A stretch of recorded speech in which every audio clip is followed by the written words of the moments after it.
And we are back again.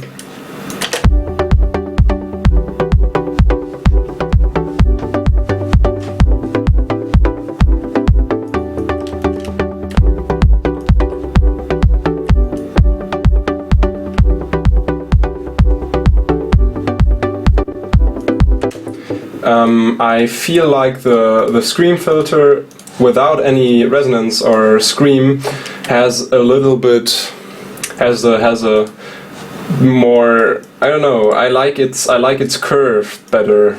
Maybe we could make maybe we could look if they are any different, but I feel like if I did the same thing with the low pass, it would sound a little bit different. Maybe I'm just imagining this. Yeah, I mean, look at that. I think the low passes, both low passes are quite steep.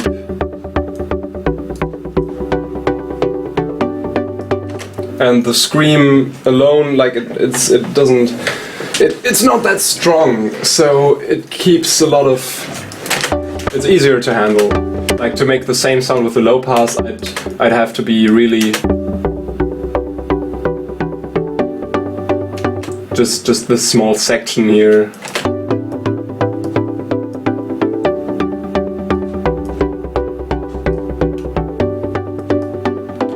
And I still feel like the scream filter sounds a little bit fresher.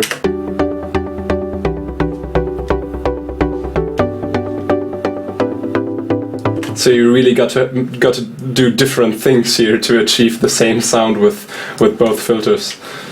Haven't tried this comparison, by the way, yet, so that was interesting for me to actually see that in contrast.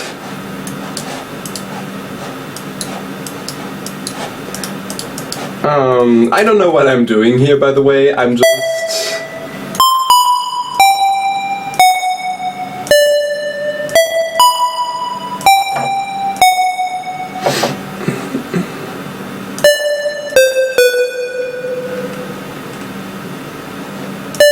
just doing some things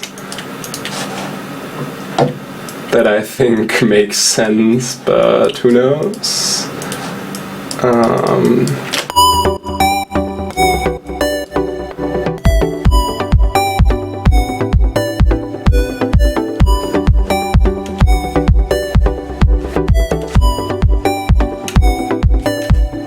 Yeah, of course, I could also take a spectrum analyzer, but I think like yeah, I'd have to get both knobs at the exact same position and then see where the difference is. We could do that later as well on a simple saw wave. It's always cool to see the different filter shapes in an analyzer. So let's load the Pro Q as our analyzer. There we go. Now we play this deep note here. There's our massive. And here we have the low pass filter and the scream filter. That's the pass.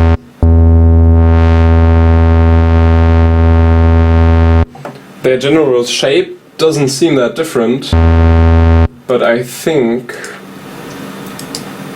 one of them has a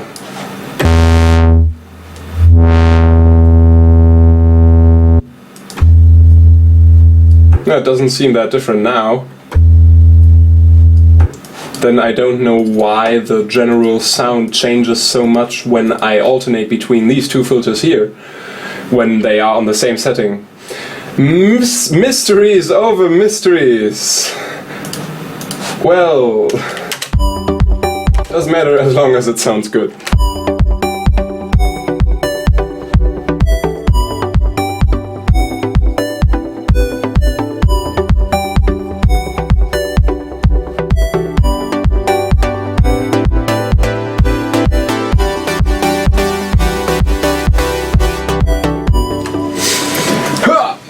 I actually wanted to start making loops and samples for a sample pack, but not progressive house or electronic samples, but bass sounds and weird, crunchy, wobbly growl sounds. But I just messed around here, and this came out.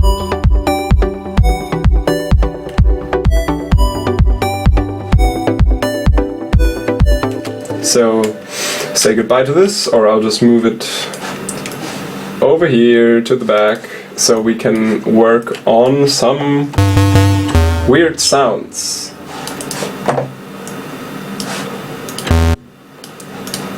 Okay.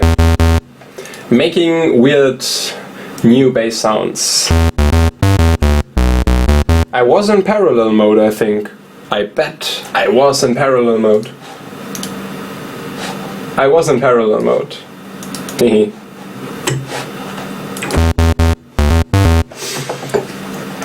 So let's make some very weird noises and turn them into bass sounds.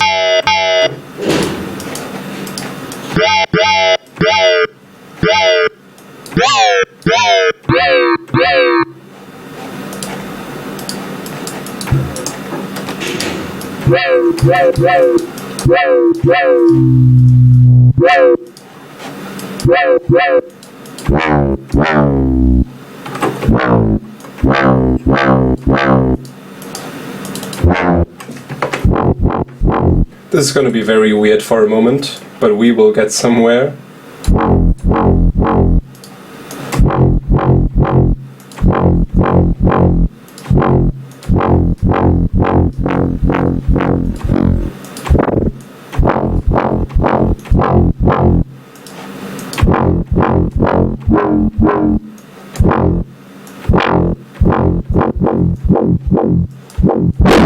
What?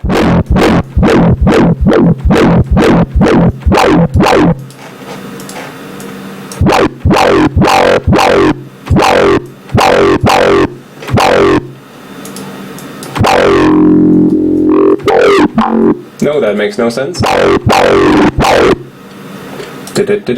I know what I'm doing. It might just look weird. And add some weird effects. I'm just making samples for a pack now, so I didn't announce this or anything, the stream at all, so you are all just here by accident.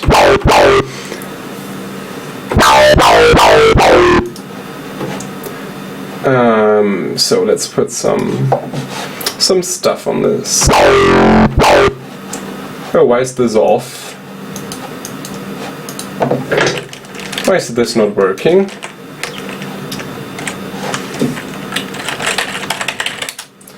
Am I going to crash again with this?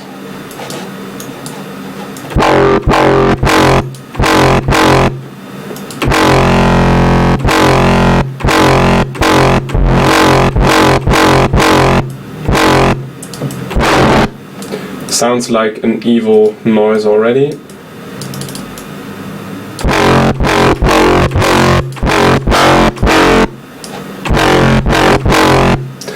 But why can't I use my vocodecs here? What's that? It's always off. How does that come? That is weird. I really need that thing. Save and start again. That is weird.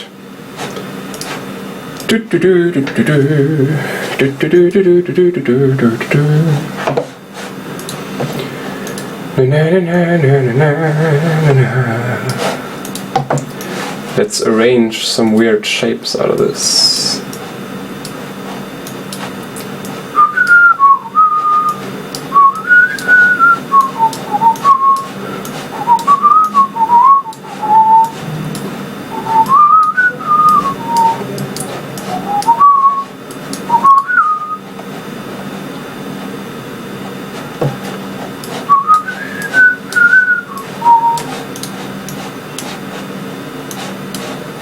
Oh no, we can continue that later. Okay. Hopefully it's working now. Let me see, and yes. What was wrong there?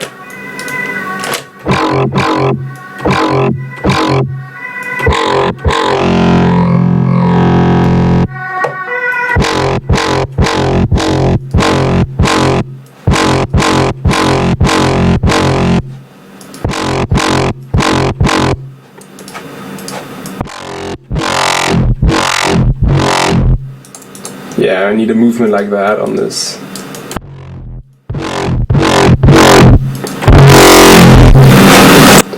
This is really mean. Maybe some automation on this as well. I like to automate the drive so that when it hits the top, it's at maximum drive, and then when it goes down again, the drive lowers as well, so that it doesn't get too distorted when it comes in and when it goes out. That's one of those sounds that needs some very slight reverb, like some very, very slight reverb in the back. Even less.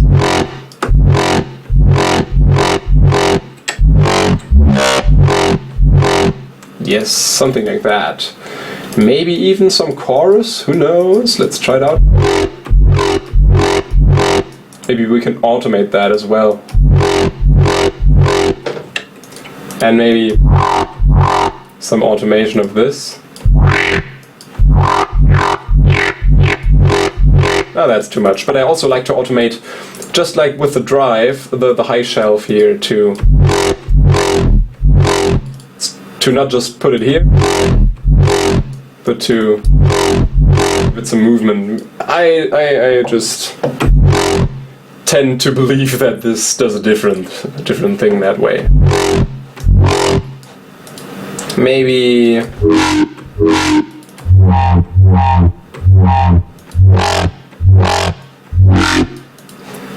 I want to get a very dissonant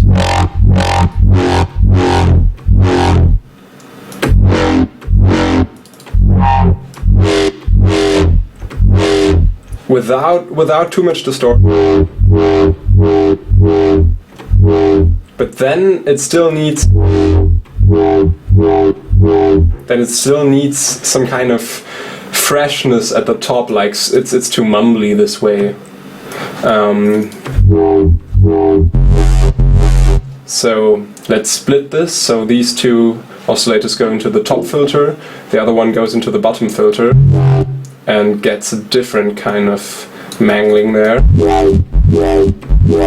That is weird.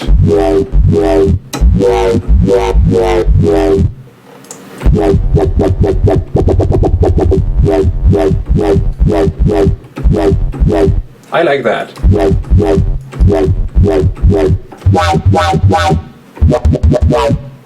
Hehehe.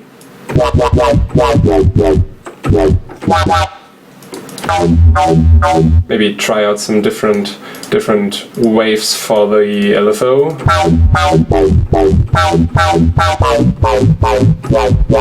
Now the sine wave. It's quite nice. So now we have a mix of the sound through this filter and the sound through this filter, which is quite nice on its own already. Maybe we can make that one even weirder.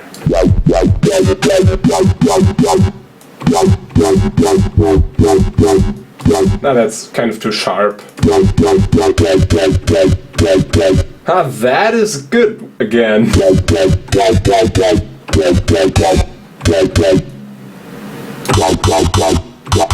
I think we found it. This is the best. That is a sound that kicks ass. Doesn't even need any sub bass to work, because that's gonna happen separately anyway. Now some multi-band compression to keep it in chains, sort of. Yes, I like this sound. The reverb was quite helpful.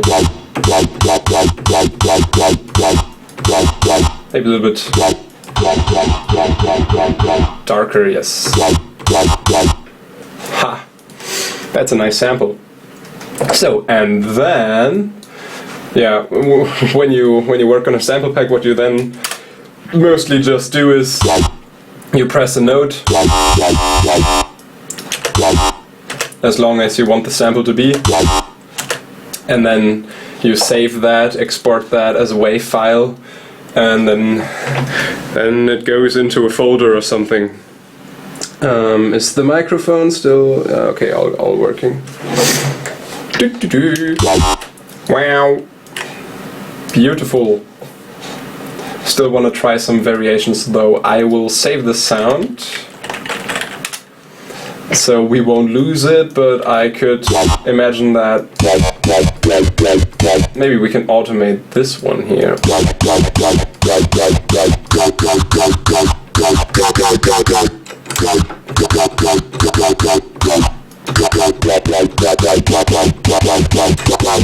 Nice variations.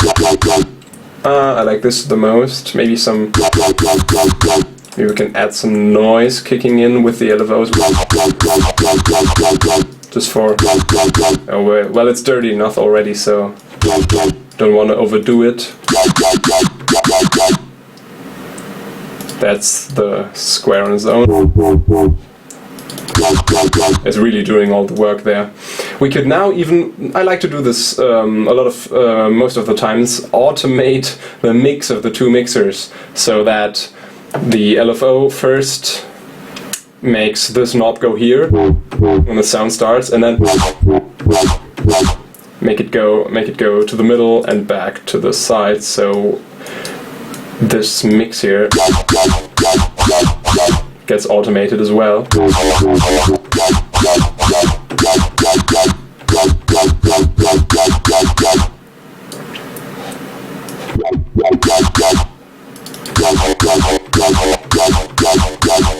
Yeah, why not?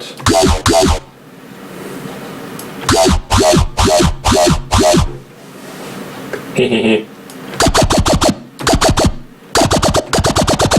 Ha, this is nice. Oh. Without this mix thing, it would now just sound like... That's a little bit bad, so this way we get some kind of more percussive feeling to it. This is where the weird pitch fall happens. We could also take that out if we want. Maybe make it... Ah, we didn't even check this section. Give it some additional voices. Not too many.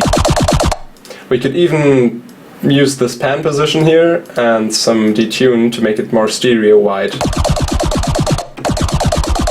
Maybe you hear the difference.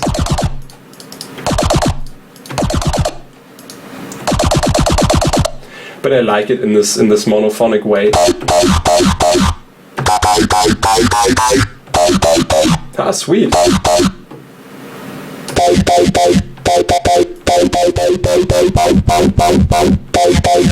Now that one is a little bit too off, but that's nice. So now I can save multiple samples of this as a result of this. And to work as efficient as possible, I will put a limiter on the sum here, on the master bus. So whatever we export doesn't clip, or at least doesn't clip in the analog domain. It's gonna be full of digital clipping though. I'm using a very cheap microphone by the German manufacturer Thomann.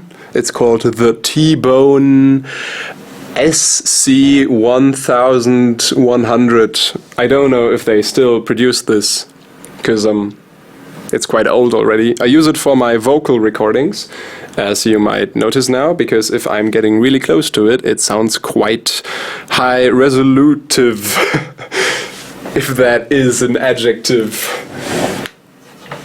If not, then I just made it up. Yes. Wow. I've also installed a sidechain, so as soon as I play a sound in my program here, my microphone gets muted. So if I play this in a loop now, you probably won't be able to hear me anymore because this is overriding my voice. Because it's also coming out of my speakers, then it would go into the microphone, so that's very handy. Beautiful sound. Ah, we are still missing. We're still missing a good sub bass for this. So we want to do that with an extra massive. And for the sub we only take a sine wave here. Oh, that's a little bit deep. Okay, it's this here. Attack and release should be so long that it doesn't make clipping sounds, because it does them when they are too short. This is better. Then on monophonic, 1 octave deeper. I hope your room is not shaking now if you have subs, because this is loud. My neighbors love me. Then add 1 octave to this, maybe the 5th as well. All in sine waves, of course.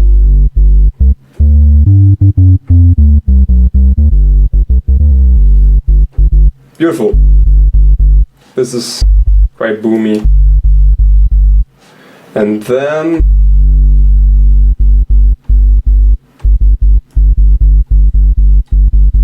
we can just make this play the same note as this sound. So now we have a sub bass under this. What's this playing? This is an E. An E is way too deep. Let's make this play an F sharp.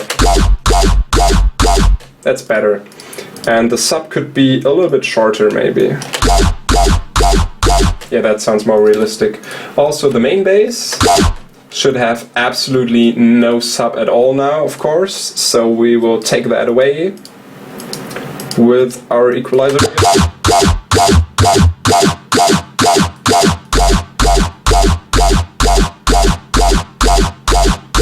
Yeah, now it sounds quite right.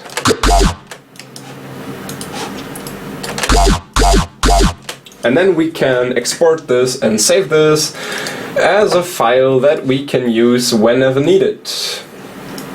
So I'll just do I create a new folder for all of this, or I'll just put it here and make a new folder. Stream exports. And this is in F sharp. And we call this sound an FM hit, because it has frequency modulation involved. And let's save it as a 24-bit WAV file, so it has a good resolution.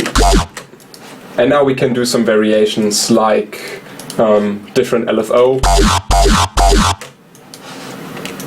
or a different key.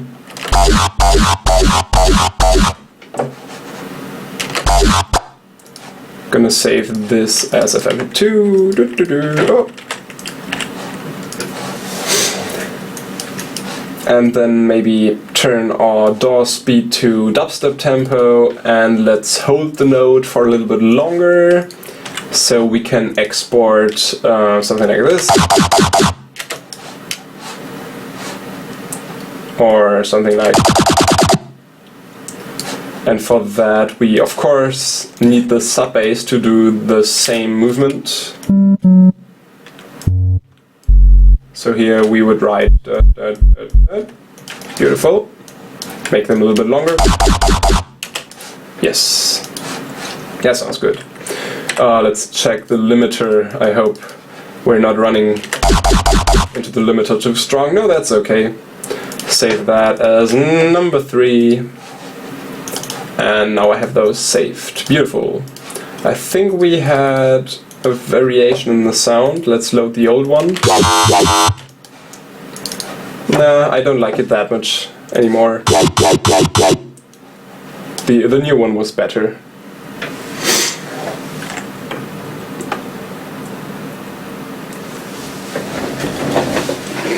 Yeah, the octave on top of that helps sometimes if the bass sound that you have is missing it, or if you just want the sub to play alone sometimes, and then it's if you put an octave on top of it, or even another fifth on top of it after that, then it's way more audible and bigger, and you can hear it better even on speakers that don't have a sub sometimes, because if you only have that deep sub sign, then you sometimes just can't hear that.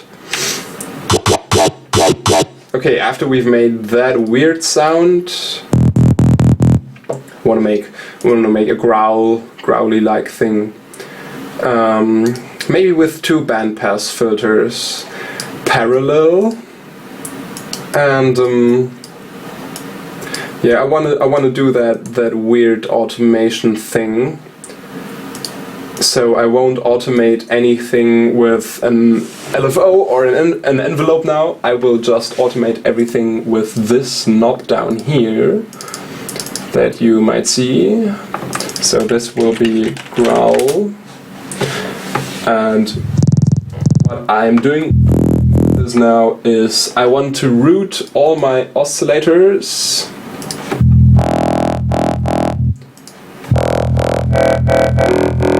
Let's activate them all. So at first I want to change their wavetable position. Also this one here.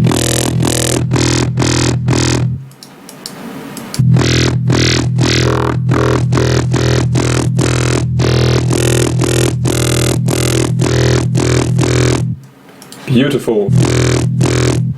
And then I want to run it through 2 bandpass filters, but parallel. So the first one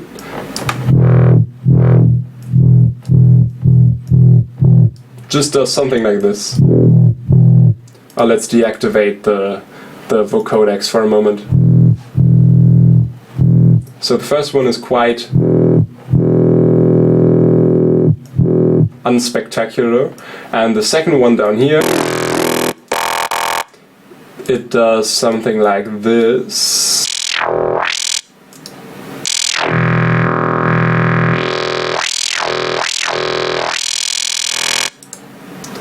Yeah, pretty much.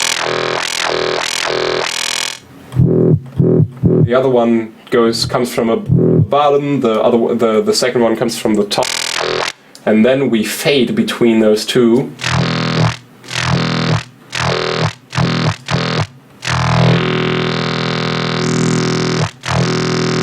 Trying to find the best positions for those.